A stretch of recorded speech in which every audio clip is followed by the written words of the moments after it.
자, 부르심을 받았다는 것은 아멘.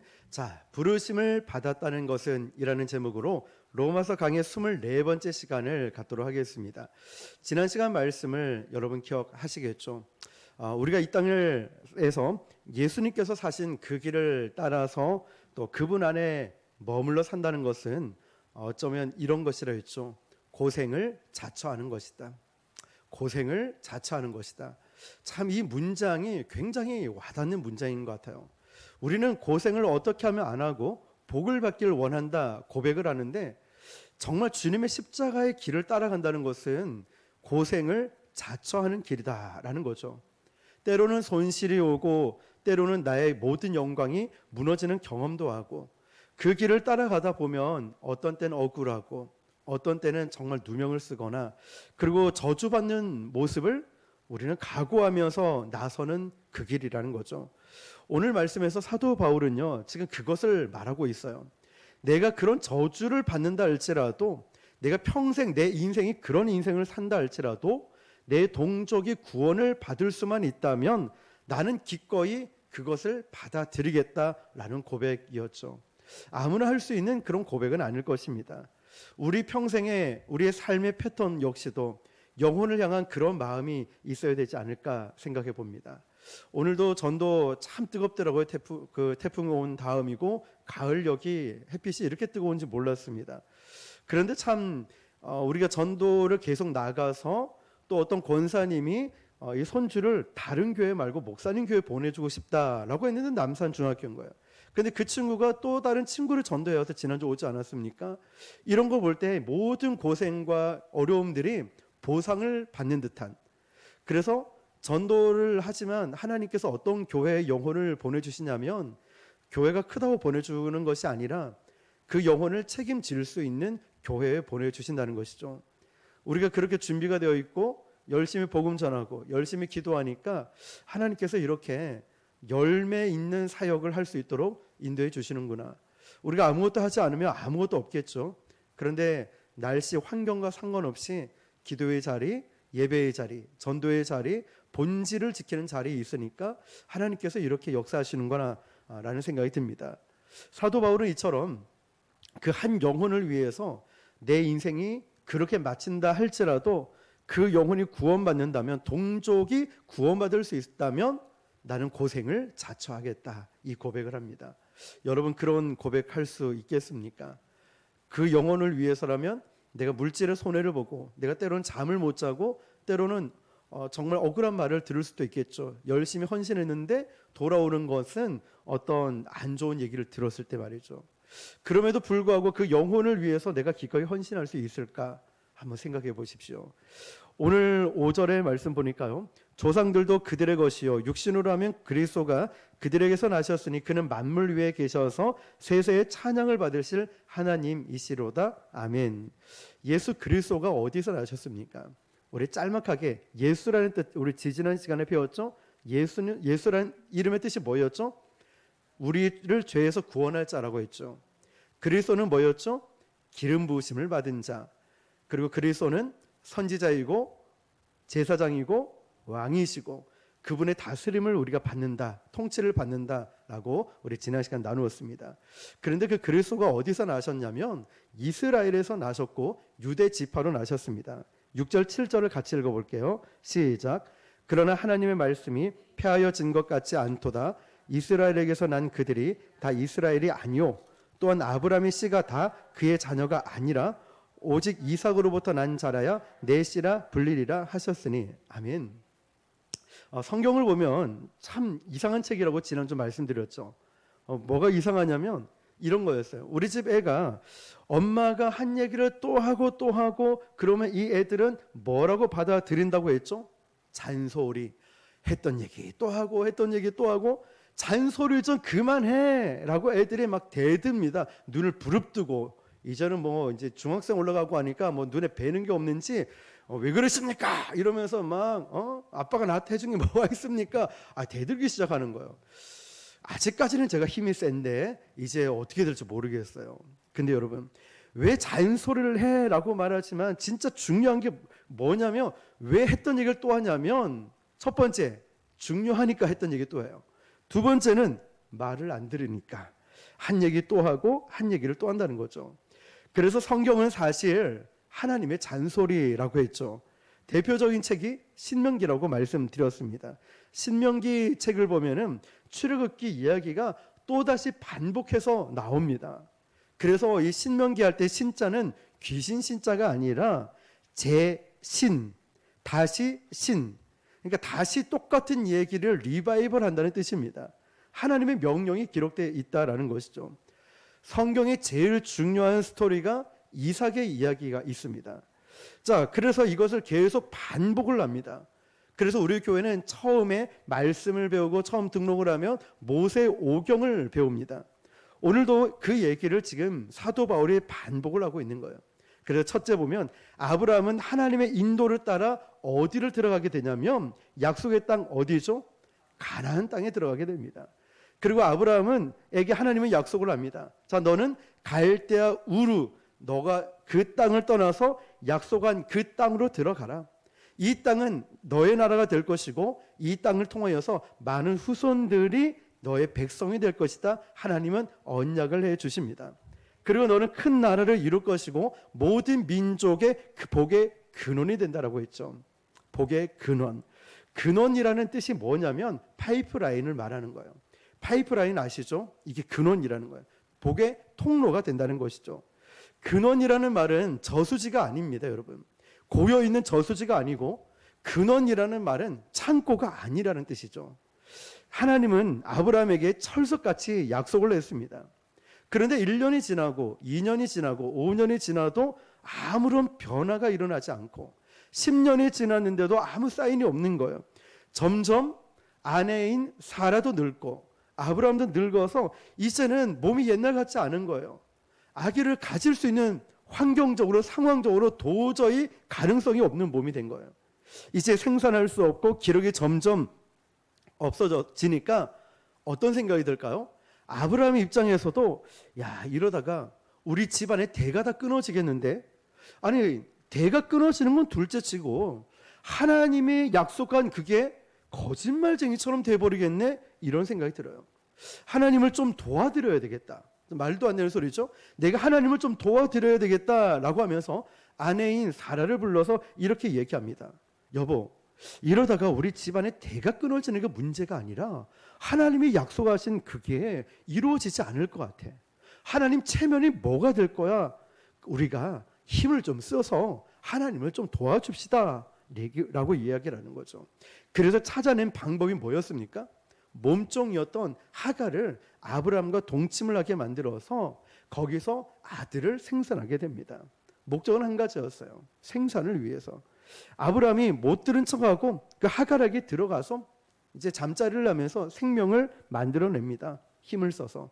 그렇게 해서 태어난 아들 이름이 뭐였죠? 그렇죠. 이스마엘이에요. 이스마엘이 태어나요. 그런데 이상한 게요. 그 이스마엘이 태어나자마자 하나님과 하나님이 아브라함에게 나타나서 말씀하셨던 모든 관계가 뚝 끊어져 버렸어요. 굉장히 무서운 말씀이죠. 침묵하시는 거예요. 하나님은 아브라함이 노력해서 하갈을 통해서 낳은 이스마엘이 태어나자마자 하나님과의 관계가 뚝 끊어져 버린 거예요. 성도에게 제일 무서운 재앙이 뭘까요? 하나님과의 교제가 끊어지는 거예요. 경험해 보셨죠? 기도했는데도 막 벽치고 돌아오는 것 같고 말씀을 들어도 은혜가 하나도 안 되고 찬양을 불러도 전혀 감동도 감흥도 없고 이런 심정 어땠습니까? 이 교회가 문제인 줄 알고 다른 교회를 가봐요. 그런데 영 똑같아요. 기도원을 찾아가봐요. 그런데 잠시 은혜 받는 듯 하나 이 곤고함 때문에 견딜 수가 없어서 오히려 눈물이 나요. 은혜의 갈급함, 영적인 갈급함을 채워지지 않아서 더 서러운 거예요. 그래서 이 교회도 가보고 훌륭하고 유명한 목사님들 찾아가 봅니다. 하나님의 침묵이 얼마나 괴로운지 몰라요. 근데 아브라함과 하나님과의 관계가 몇 년 동안 끊어졌냐면 그때로부터 13년간 끊어집니다. 하나님의 부재와 침묵은 아브라함에게 있어서 형벌이었습니다. 아브라함은 전전긍긍합니다. 그러다가 13년 만에 침묵을 깨고 하나님이 아브라함에게 나타나셨는데요.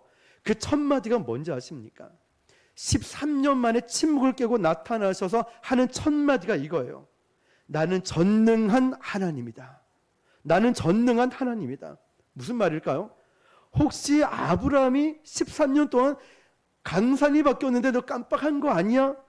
그래서 하나님이 나를 소개하려고 나는 전능한 하나님이다 라고 말을 했을까요? 아니에요. 몰라서 이야기한 것이 아니라 이건 꾸지라는 거예요. 꾸지람을 하는 거예요. 아브라함에게 지금 뭐라 하고 있는 거예요? 나는 전능한 하나님이야. 아브라함, 나는 전능한 하나님이야. 너는 왜 내 약속을 기다리지 못하고, 너는 왜 믿지 못하고 있느냐? 하나님이 아브라함에게 야단을 치는 거예요. 예를 들면 이거예요. 야, 아빠가 그거 사줄 수 있어. 그 정도는. 아빠야, 나는 너의 아빠야. 내가 그거 하나 책임 못 질 것 같아? 아무리 그래도 그 정도는 아빠가 할 수 있어. 이것처럼 하나님이 아브라함에게 꾸지람을 하는 거예요. 나는 전능한 하나님이야. 왜 믿지 못해서, 왜 기다리지 못하고, 왜 인내를 갖지 못하고, 왜 그렇게 너 인간적인 방법으로 나서고 있니? 그런데 여기에 역설이 있습니다. 야단 맞을 때가 좋을 때예요. 야단 맞을 때가. 그 말을 뒤집어서 얘기하면 무슨 뜻이 될까요? 하나님이 이제 아브라함과의 관계를 회복하겠다, 이런 사인이 있다는 거예요. 이게 감사한 거죠, 여러분. 여기에는 두 가지 뜻이 있어요. 하나는 명령이고 한 가지는 약속이에요. 약속은 이미 일찍이 했던 약속을 다시 한 번 더 갱신시켜주는 약속의 갱신이라는 의미가 하나가 있어요. 그래서 너와 내 집에 유하는 모든 남정네에게 뭐를 받으라고 했을까요? 할례. 그렇죠? 할례는 하나님의 약속이에요. 그래서 할례는 할례 안 할래 이렇게 물어보는 게 아니에요. 그냥 할례를 받아라 이거지, 할례 안 할래 이거 아니라는 거죠. 전부 남정네들은, 남자들은 할례를 받아라. 그리고 그 다음에 약속을 합니다. 내년 이맘때쯤에 내 집에 생명이 있을 것이다. 내 아내에게 생명이 있을 것이다. 그 말 했을 때 창세기에 보면 두 사람이 웃었습니다. 누굴까요? 아브라함과 사라가 웃었다는 거예요. 이거는 정말 웃겨서 웃는 거죠. 말이 안 되는 소리를 들으니까. 그리고 불신앙의 웃음이에요. 불신앙의 웃음이라고요. 지금 내 나이가 몇 살인데, 내 나이가 몇 살인데, 내년이면 몇 살이라고요? 100살이에요, 100살. 아내는 이제 한 달에 한 번씩 하는 행사도 다 끝났어요. 이제 다 끝났는데 무슨 자식을 주신다고 지금 내 나이가 몇 살인데 1월 판국에. 그런데 정말 한 해가 지나서 1년이 딱 지나서 사라의 태에 아기가 들어서는 거예요. 아기를 생산해냅니다. 태어납니다. 하나님은 어떤 분이신가 하면 인간의 불순종과 인간의 불신앙을 뚫고 들어가서 그들의 불신앙을 뭐로 바꿔주냐면 진정한 웃음으로 바꿔주시는 분이십니다. 진정한 불신앙에서 진정한 웃음으로 바꿔주시는 분, 비웃음을 건강한 웃음으로 바꿔주시는 분이십니다. 그래서 그 아들 이삭의 이름의 뜻이 뭐죠? 웃게 하신다, 웃음이라는 뜻이잖아요. 그 많고 많은 이름 중에 내가 너를 웃게 하겠다, 이 뜻의 이름에 아들을 주셨다는 거예요. 얼마나 하나님 좋으신 분이십니까? 하나님이 여러분들을 그렇게 웃게 하실 줄 믿습니다. 그래서 웃었어요. 막 웃었어요. 1년 후에 이삭이 태어납니다. 그런데 이삭이 자라서 리브가라는 여인을 하란에서 종들을 보내서 데려와서 결혼을 합니다. 그래서 또 아기를 낳죠. 근데 아기가 배에 들었었을 때 하나님은 이 아이가 쌍둥이라는 걸 알려줬어요. 한 사람의 이름이 뭐죠? 에서이고 또 한 사람은 야곱이라는 거죠. 야곱은 동생입니다. 오늘 성경의 이야기가 지금 왜 출애굽의 이야기가 계속 등장하고 있냐면 구원을 설명하기 위해서 그런 거예요. 구원을. 그래서 이삭의 이야기를 꺼내는데 한번 잘 들어보십시오. 이 이야기를 어떻게 풀어가는지 우리 8절을 한번 읽어볼게요. 시작. 곧 육신의 자녀가 하나님의 자녀가 아니요 오직 약속의 자녀가 씨로 여기심을 받느니라. 아멘. 약속의 자녀가 밑줄을 한번 꺼보십시오. 약속의 자녀. 이스마엘은 누구의 자녀입니까? 아브라함의 자녀이죠. 그런데 성경은 일관되게 할례를 받고 난 후에 이삭을 뭐라고 얘기하냐면 밑줄 근 그 자리 약속의 자녀라고 합니다. 누구를? 이삭을 말이죠. 표현이 전혀 다릅니다. 표현이. 이스마엘은 아브라함의 자녀라고 불렀다면 이삭은 누구 자녀요? 약속의 자녀로 불러요. 왜 약속의 자녀냐면 이삭은 할례를 중심으로 할례 전에 나온 아들은 이스마엘이고 할례를 중심으로 받고 나온 아들이 이삭이었다는 거죠. 이 아들은 말 그대로 아브라함은 자기 실력과 자기 힘으로 생산한 아들 이름이 이스마엘이라는 거죠. 그래서 이스마엘은 육의 상징입니다. 근데 이삭을 어떻게 받아들이냐면 할례 후에 죽은 몸 같은 데서 나온 무슨 자녀라 했죠? 약속의 자녀라는 거예요. 할례 후에 몸이 분명히 죽은 것 같은 도저히 자녀가 나올 수 없는 이런 몸에서 태어난 약속의 자녀라는 거죠. 자, 이 말은 이삭이요, 아브라함이 자기 인간의 실력으로 생산한 아들이 아니라 하나님이 뭐로 주셨을까요? 은혜로 주신 아들이라는 거죠. 하나님이 은혜로 주신 아들이 이삭이고 아브라함이 자기 실력과 노력으로 얻은 아들이 이스마엘이라는 거죠. 그래서 할례라는 이 말이 무슨 뜻이냐면 여러분 cut off라고 하는 거예요. cut off. 이게 무슨 뜻이냐면 잘라내다, 끝내다 이 뜻이에요. 할례는 잘라내다, 끝내다, cut off 시키다는 거예요. 그래서 이 말은 이 뜻 자체가 뭐냐면 너는 육체적으로 이제 끝났다. 너는 이제 죽었다 이 뜻이라는 거예요. 할례의 뜻이 이거예요. 하나님의 언약의 표징인데 자, 너의 힘, 너의 육체, 너의 인간적 생각은 모두 다 컷오프, 다 끝났다, 죽었다라는 거예요. 이게 할례를 뜻하는 것입니다. 예수님이 이 땅에서 육신의 몸을 아담의 몸으로 입고 이 땅에 오셨죠. 십자가에서 인간적인 종족 보존에 해당하는 예수님은 자녀가 있습니까? 없습니까? 없으셨어요. 십자가에서 모든 것을 다 끝냅니다. 아담의 족보를 끝냈다는 거예요. 죽는 거죠. 할례를 당하는 거예요. 컷오프 당했다는 거예요. 바로 그 십자가 사건은 커다란 할례 사건이라는 거예요. 육신을 십자가에서 끝내는 것입니다. 아브라함이 할례를 받았다는 것은 죽었다. 뭐가 죽어요? 인간의 육체적 생각 모든 것들이 죽었다. 이걸 의미하는 거예요. 그리고 1년 후에 누가 태어나죠? 이삭이 태어나죠. 그래서 이삭을 아브라함의 자녀라고 말하는 것이 아니라 누구의 자녀요? 약속의 자녀라고 하는 거예요. 아브라함 너는 죽었고 인간의 생각은 다 죽었고 이 아들은 하나님의 은혜를 주셨기 때문에 약속의 자녀라고 분명히 말씀하고 있는 거예요. 이게 왜 중요할까요? 우리가 갖고 있는 큰 구원의 그림이 여기에 있기 때문에 그래요. 우리가 구원을 얻는 것은 인간의 노력과 수고 어떤 조건 때문에 된 것이 아니라 그렇게 해서 구원받는 게 아니라 이제부터 이삭에게 아내에게 들어서 쌍둥이가 뭘 설명하는가를 볼 수 있어야 돼요. 우리 9절부터 11절을 같이 읽어볼게요. 시작. 약속의 말씀은 이것이니 명년 이때에 내가 이르리니 사라에게 아들이 있으리라 하심이라. 그뿐 아니라 또한 리브가가 우리 조상 이삭 한 사람으로 말미암아 임신하였는데 그 자식들이 아직 나지도 아니하고 무슨 선이나 악을 행하지 아니한 때에 택하심을 따라 되는 하나님의 뜻이 말미암지 않고 오직 부르시는 이로 말미암아 서게 하려 하사. 아멘. 11절에 이제 중요한 이야기가 나오죠. 리브가가 쌍둥이를 잉태했는데 이 쌍둥이가 무슨 선이나 악을 일절 행하기도 전에 성경이 이런 중요한 표현을 하고 있어요. 11절을 주목해서 보면 그 자식들이 아직 나지도 아니하고, 자, 에서와 야곱이 아직 태어나지 않았습니다. 선을 행하거나 악을 행하지도 않은 때에 무엇을 따라 돼 있죠? 택하심을 따라 되는 하나님의 뜻이 행위로 말미암지 않고 오직 뭐로 말미암아? 부르시는 이로 말미암아 서게 하려 하사. 아멘. 자, 택하심을 따라 밑줄, 그리고 부르시는 이로 말미암아 밑줄을 한번 그어보세요. 자, 우리의 구원의 근거가 바로 여기 있다는 거예요.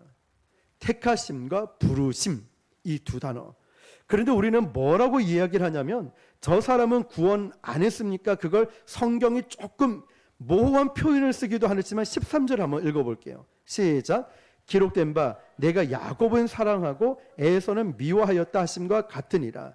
자, 여기서 사랑했다, 사랑하고 이 부분도 볼 필요가 있어요. 사랑했다 이 표현이 뭐냐면 우리가 하나님이 사랑하셨습니다라고 하면 어느 정도 이해가 됩니다. 근데 에서는 미워했다 이 번역을 보면은 틀린 번역도 아니지만 온전한 번역도 아니라는 사실이죠.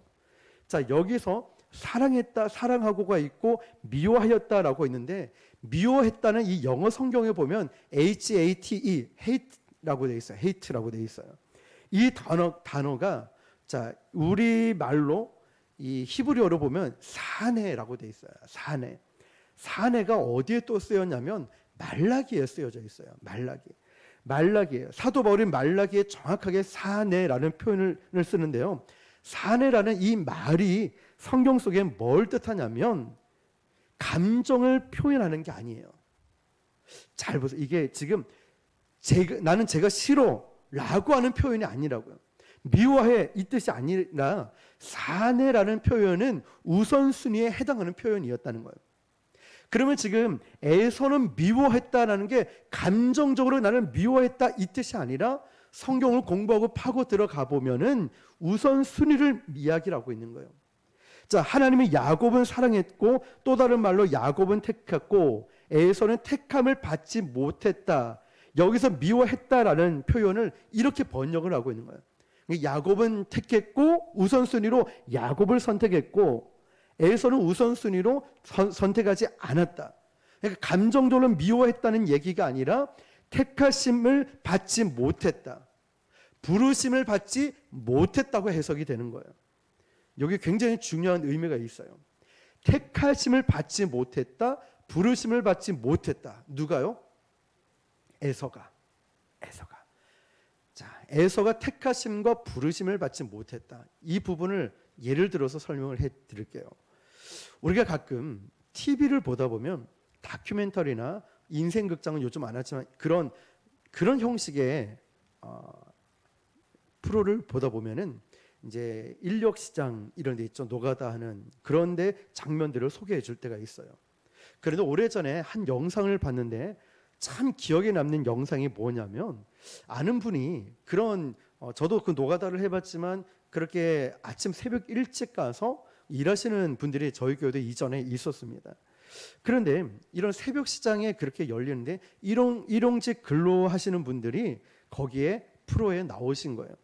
아침 일찍이 깨끗하게 씻고 가방 하나를 딱 메고 얼굴도 밝게 그리고 상냥하게 출근을 합니다. 그리고 자기 순번을 기다리고 있습니다. 그러면 잠시 후에 이제 반장이라는 분이 나와서 오늘 현장에 데려갈 사람 이름을 불러요. 왜냐? 등록을 했기 때문에.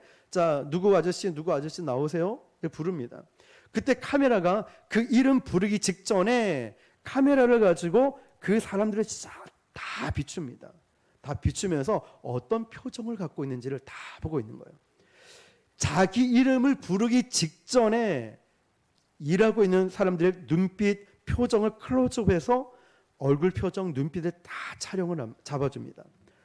얼마나 열망이 가득한지 오늘 내 이름이 불리겠지. 이런 간절한 기대를 가지면서 오늘 열심히 일해서 다만 몇만 원이라도 벌어서 아내에게 갖다 주고 아이에게 맛있는 거 사주고 나는 이제 그 돈으로 뭘 해야지 이런 기대감을 가지고 부르심 이지훈 아저씨 막 이렇게 부를 정도로 기다리고 있는 거예요. 그 새벽에 추운데 막 손을 앉을 자리도 없어 밖에 나와가지고 그 불 떼고 있는데 거기에 막 앞에서 자기 이름 불러줄까 언제 불러줄까 기다리고 있는 거예요. 카메라로 그 눈빛 표정을 담았는데 그 애절한 표정 내 이름을 불러주기 원하는 그때 이제 이름이 불리기 시작합니다. 예를 들어서 이지훈 씨 네 너무 카메라 찍었는데 너무 좋아서 막 달려가고 누구누구 씨 막 달려가요. 누구누구 씨 야 오늘 나 한 건 하겠구나 이러면서 나가요. 불리워지기 전에는 얼굴 표정이 거기서 초조함이 있었지만 불리고 나서는 그 기쁨으로 막 달려가는 거예요. 일이 힘들지언정 오늘 그래도 일을 할 수 있고 돈을 벌 수 있다는 마음에.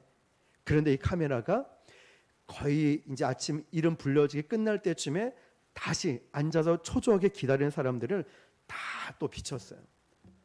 고개를 푹 숙이고 손을 이렇게 막 하면서 싸게 가라앉아 있는 그 눈빛이 실망과 좌절과 이제 모든 것을 포기하고 싶은 이 마음을 그대로 고스란히 카메라에 담겨져 있어요.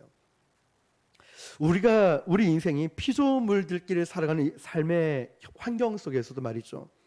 내가 어떤 일이든지 간에 그 현장에, 그 사역에, 그 예배의 자리, 기도의 자리, 전도의 자리, 어떤 자리든 부르심을 받았다는 게 놀라운 행복이라는 거죠. 정말 감사한 거예요. 부름을 받은 자들이 자기 이름이 불러질 때도 그 태도가 어떤지 아십니까? 앉았다가도 벌떡 일어나가지고 여기 있습니다, 여기. 네, 여기 있습니다. 막 뛰어가서 행복에 가득한 모습. 그렇지만 부르심을 받지 못한 사람은 오늘도 이제 어디를 가야 되나? 갈 곳이 없는 거예요. 처량하게 투벅투벅. 모든 사람들, 많은 사람들이 이름이 불려왔는데 오늘 나는 이름이 불리지 못해가지고 담배 한 모금을 피면서 쓸쓸하게 거리를 배회하며 뒷모습을 카메라가 담고 있었어요. 여러분, 우리 하나님께서 여러분이 어떤 자리든, 예배의 자리든 교사의 자리든 리더의 자리든 어떠한 자리든 같든지 말이죠, 부르심을 받았느냐 못 받느냐 이거는 내가 선택할 수 있는 게 아니에요. 그거는 설명으로 할 수가 없어요. 하나님이 나를 구원하시기 위해서 예수님을 이 땅에 보내주셨다. 이건 내가 믿을 수 있죠. 근데 왜 그렇게 하셨을까? 물론 사랑하셔서.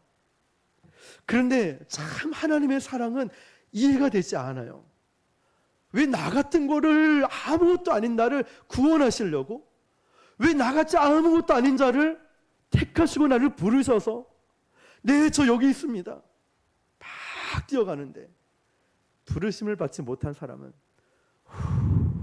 오늘도 어디 가서 점심 한 끼를 때워야 되고 오늘 하루도 어떻게 살아가야 되나 처량한 모습. 그런데 부르심을 받았다는 것이 얼마나 감사한 일입니까? 어떠한 일이라도 작든 크든 말이죠. 우리 19절에서 20절을 한번 21절까지 읽어볼게요. 시작. 혹 내가 내게 말하기를 그러면 하나님이 어찌하여 허물하시느냐 그 뜻을 대적하냐 하리니 이 사람아 내가 누구에게 감히 하나님께 반문하느냐 지음을 받은 물건이 지은 자에게 어찌 나를 이같이 만들었느냐 말하겠느냐 토기장이가 진흙 한 덩이로 하나는 귀에 쓸 그릇을 하나는 천에 쓸 그릇을 만들 권한이 없느냐. 아멘. 그 영역은 누구에게 있다고요? 전능하신 하나님께 있다는 거예요. 그러니까 저 여러분이 이 자리에서 예배하고 기도하고 새벽에 아니면 리더로 어디든 쓰임 받는 것은 누구의 권한이라고요? 하나님의 권한인 거예요. 그러면 우리가 이지훈 아니면 누구누구 딱 불렀을 때 그 감격과 기쁨이 우리에게 있냐고요. 나만 이거 왜 내가 이걸 해야 됩니까? 이런 마음입니까? 아니면 나도 써주셔서 감사합니다. 이런 감격이 있습니까? 우리가 문제가 뭐냐면 은혜와 사랑으로 하나님이 아무 조건 없이 마치 에서와 야곱 태중에서 그가 무슨 선이나 악을 행하기도 전에 이미 택함을 받았어요. 그리고 부르신 자로 하나님이 그를 불러주셨다고요. 우리는 그 감격, 이해할 수 없는 이 구원의 은혜가 나에게, 우리에게 있다는 거예요. 그런 감격, 은혜 말입니다. 여기서 요한복음 4장에 보면 예수님이 이런 말씀하시죠. 영과 진리로 예배할 때가 오나니 곧 이때라. 근데 하나님은 예배하는 자를 어떻게 하신다고 했죠? 예배하는 자를 찾으신다고 했죠. 영과 진리로 예배하는 자를 찾으신다고 했어요. 그러면 찾는다는 말의 뜻이 뭘까요? 부른다는 거죠. 부르신다는 거. 자, 찾다가 너 일로 와봐. 너 일로 와봐. 영과 진리로 예배할 때가 오나니 곧 이때다. 하나님은 영과 진리로 예배한 자를 찾으신다. 자, 일로 와봐. 찾아서 부른다는 뜻이에요. 이걸 아셔야 됩니다. 우리가 매 순간마다 예배의 자리에 나온다는 것은요, 수많은 심리적 작용 내용 때문에 어떤 환경 때문에 각자가 다른 형태이지만 정말 똑같은 하나의 공통점이 뭔지 아십니까? 그분의 부르심 없이는 누구도 이 자리에 올 수 없다는 사실이에요. 하나님의 부르심이 없으면 내가 오고 싶어서 올 수 있는 자리가 아니라는 거예요. 이것이 얼마나 감사한지, 이게 얼마나 큰 은혜인지 정말 말로 표현할 수 없는 거죠. 좀 전에 예화로 말씀드렸듯이 그분들의 표정이 아직도 부곡동에 있을 때 아는 집사님이 아침에 일을 하러 갔는데 몇 시간을 기다려도 덩치 크고 또 꾸준하게 일 잘하고 친한 사람끼리끼리 다 일 좋은데 보내고 자기는 왜소하고 힘이 없으니까 또 튕겨나갔다는 거예요. 일을 못하고 헛던치고 왔을 때 그분이 기가 푹 좋아져. 오늘도 일 못하고 왔다고. 그게 오버랩 되면서 부르심을 받을 때 그분이 하루 종일 완전히 막 고생하는데도 저녁에 퇴근할 때 기분이 좋아서 간식을 사들고 교회까지 왔어요. 너무너무 기쁘대요. 힘들지 않으세요? 이거 힘들긴요. 일할 수 있다는 게 얼마나 감사한데요. 부르심을 받은 게 얼마나 감사한 일인데요. 자기 이름을 불러줄 때 완전히 하나님의 음성처럼 들린대요. 우리 주의 일을 할 때 말이죠. 이 자리 예배뿐만 아니라 새벽제단, 중보 기도의 자리, 전도의 자리, 섬김의 여러 가지 자리에 나를 불러주셨다는 사실 얼마나 감사합니까? 여러분, 이제 우리는 그 부르신 곳에서 하나님이 우리를 왜 부르셨을까요? 부르심의 궁극적인 그 목적은 그분을 노래하고 그분을 예배하라고 불러주신 거예요. 싸우라고 보내준 게 아니고 친교하고 아니라 하나님을 예배하라고.